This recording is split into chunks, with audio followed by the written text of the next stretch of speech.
Don, a versatile word in English.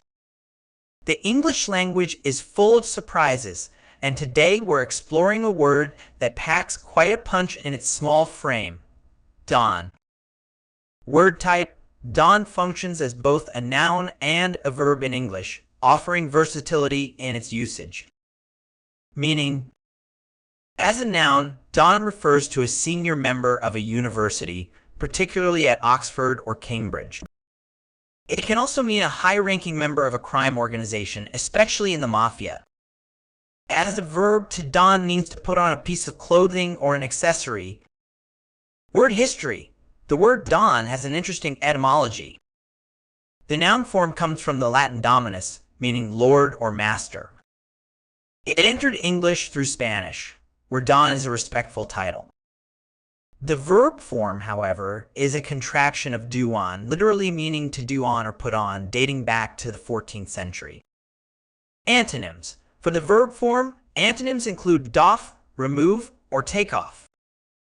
The noun form doesn't have direct antonyms, but contrasting terms might include student, novice, or subordinate. Synonyms. For the noun, synonyms include professor, academic, or scholar in the university context.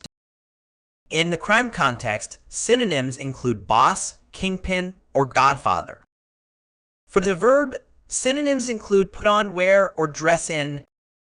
Examples used in sentences: as a noun, the physics don was known for his groundbreaking research and engaging lectures. In its criminal context, the don of the local mafia controlled all illegal activities in the city. As a verb, before stepping out into the cold winter night, she donned her warmest coat and scarf. Common errors in use. One common mistake is confusing don with done. Remember, don is a separate word with its own meanings, while done is the past participle of do. Another error is using don as a verb in the past tense without changing its form. The correct past tense is donned, not don. Understanding the nuances of words like don can significantly enhance your vocabulary and help you achieve a higher band score in IELTS. Its varied uses as both a noun and a verb, along with its rich history, make it a valuable addition to your linguistic toolkit. Remember to practice using it in different contexts to fully grasp its versatility and impress your examiners with your precise and varied vocabulary.